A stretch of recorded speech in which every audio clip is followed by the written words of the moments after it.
Buenos días, Elena. Hola, buenos días.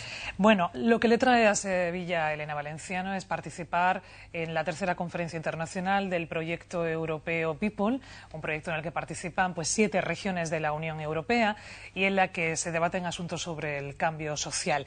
Y en concreto, en el día de hoy, organizado además por la Junta de Andalucía, de lo que se va a hablar es de algo tan complicado como es la conciliación de la vida familiar con la laboral.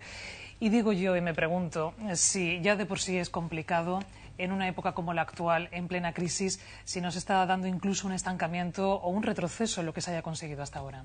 Bueno, se trata justamente de explicar hasta qué punto esos instrumentos, esas herramientas, son útiles precisamente en momentos de crisis, ¿no? Como todavía tenemos una capacidad de incorporar a las mujeres, por ejemplo, al mundo laboral, que mejoraría mucho tanto la capacidad creativa y de crecimiento de la economía de los países como la propia situación de las familias.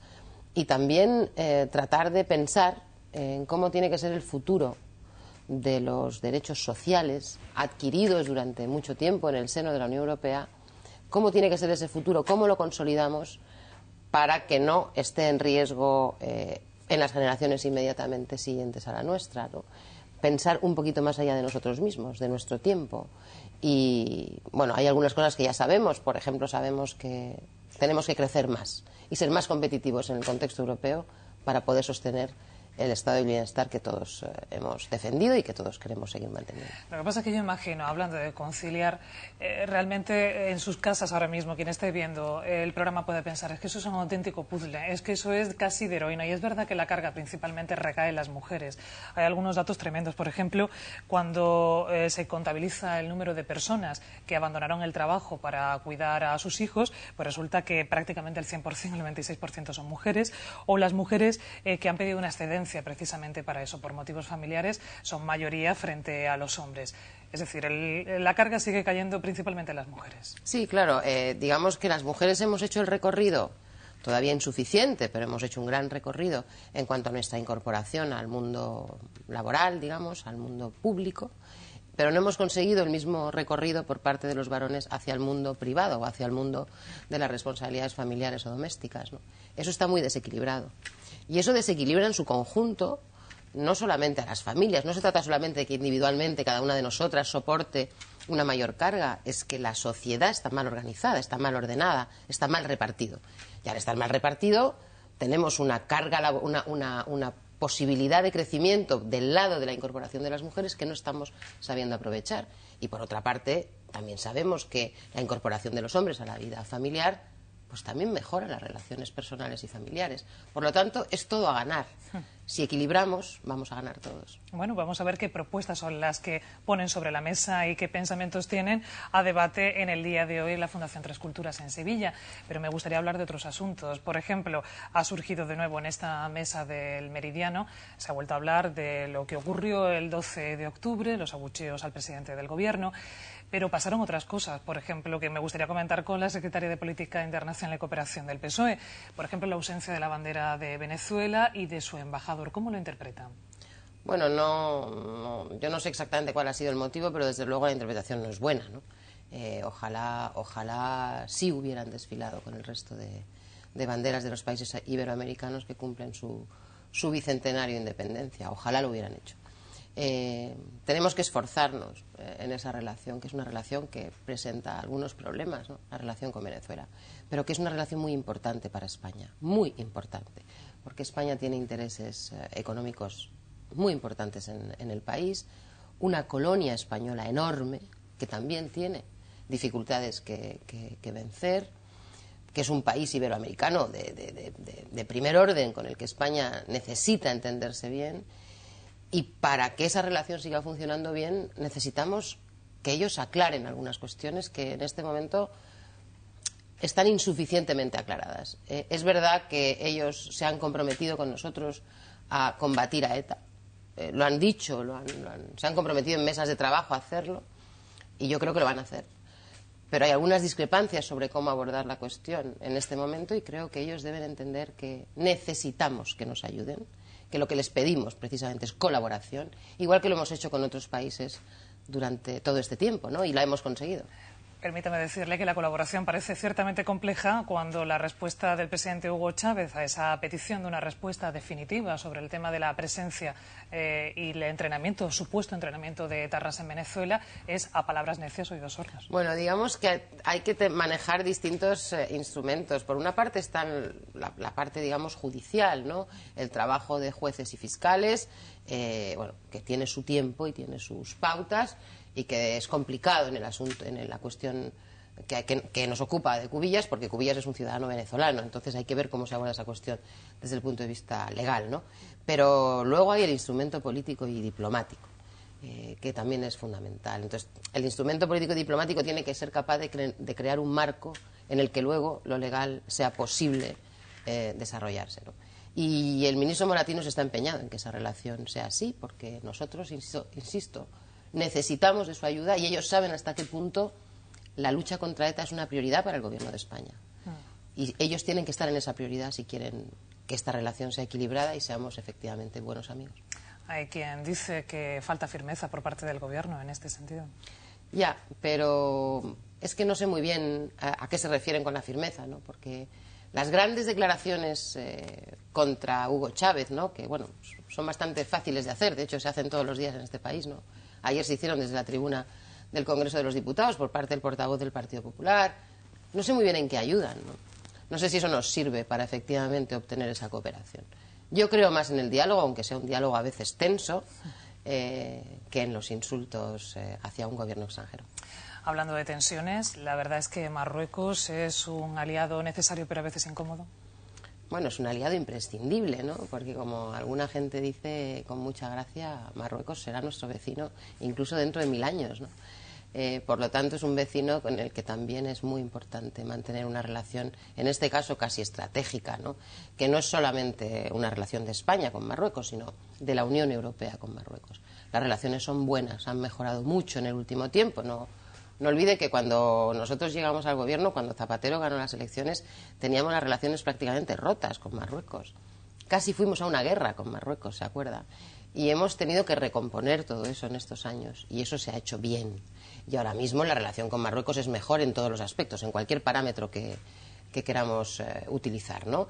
Y ellos nos han dado mucho y nosotros a ellos yo creo que también, y así debe seguir siendo, ¿no? Pero claro que sí, la relación con los vecinos siempre es difícil. Sí, sobre todo cuando es recurrente la reivindicación de dos ciudades, como Ceuta y Melilla, dos ciudades españolas, y cuando cada X tiempo también se producen ciertas tensiones en la frontera. Sí, es una frontera. Las fronteras de ese tipo, ¿no? Ese tipo de fronteras siempre son complicadas.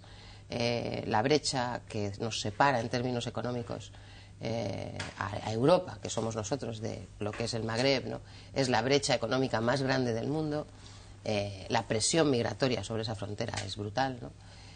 Y Marruecos está teniendo la responsabilidad de sostener, ¿no?, esa presión migratoria. Eso es así.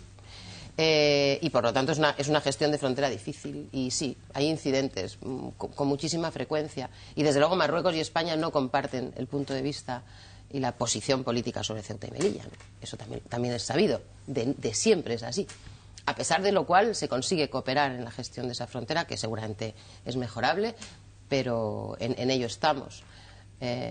Pero el futuro pasa, sin duda ninguna, por incrementar la cooperación y no por lo contrario. Me gustaría saber si una ex eurodiputada como usted, actual diputada, le hubiera gustado, por parte de la Unión Europea y también por parte de los líderes europeos, una respuesta más firme a lo que ha estado realizando el gobierno de Nicolás Sarkozy con la expulsión de los gitanos.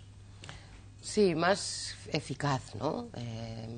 Más eficaz. La Unión Europea tiene que trabajar de forma conjunta en ese asunto, ¿no? Aquí estamos hablando de 12 millones de europeos de origen o de etnia gitana, pero son europeos, la mayor parte de ellos, que tienen un modo de vida según el cual transitan libremente por las fronteras de la Unión y se instalan la mayor parte de las veces en campamentos ilegales, ¿no? O sea, no regularizados, que no tienen las condiciones, etcétera.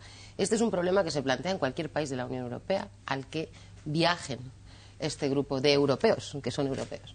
Y por lo tanto la gestión de eso tiene que ser una gestión común de la Unión. No puede ser que cada país, en función de cómo le vaya o de lo que le suceda, decida. Por lo tanto, sí, gestión común de esa población europea que tiene como característica que transita y se mueve, que es nómada. Y en segundo lugar, integración y respeto a la legislación europea y en el caso de tenerla nacional, ¿no? Las expulsiones no pueden ser expulsiones de grupos.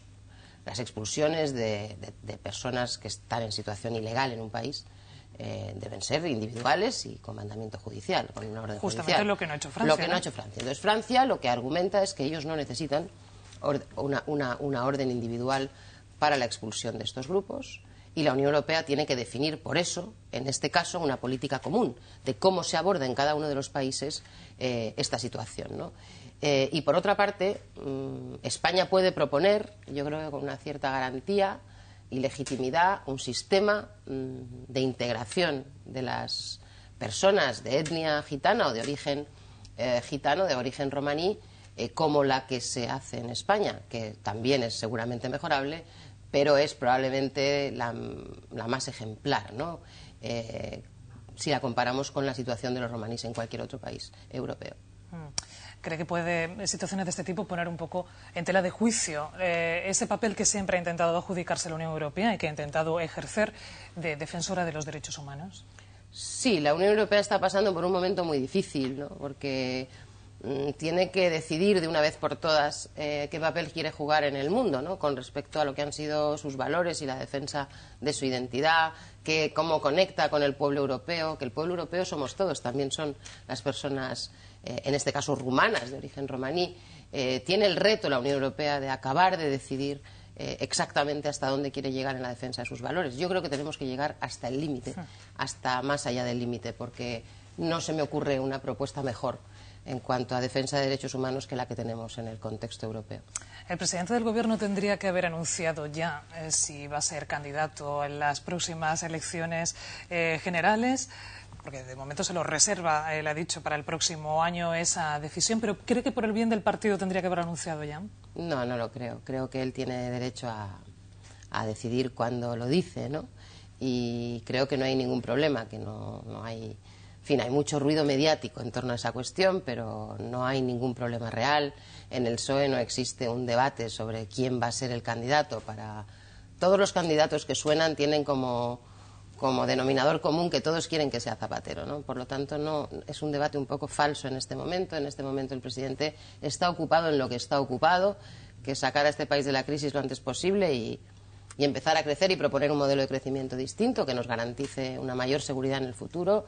Tiene que sacar los presupuestos generales del Estado adelante, eso parece que va bien. Tenemos unas elecciones muy importantes, que son las catalanas y luego las municipales y autonómicas en el contexto del país. Bueno, él verá cuando lo decide, pero insisto, es que no es un problema dentro del PSOE eso. Elena Valenciano, gracias por haber compartido estos minutos aquí con nosotros en El Meridiano, en Canal Sur Televisión. Encantada, muchísimas gracias. Hasta el próximo día. Terminamos aquí El Meridiano y regresamos mañana, y lo haremos además con una actriz que ahora mismo está llevando una obra de Miguel Delibes, 5 horas con Mario, en el Teatro Lope de Vega de Sevilla, con Natalia Millán. Así que hasta mañana.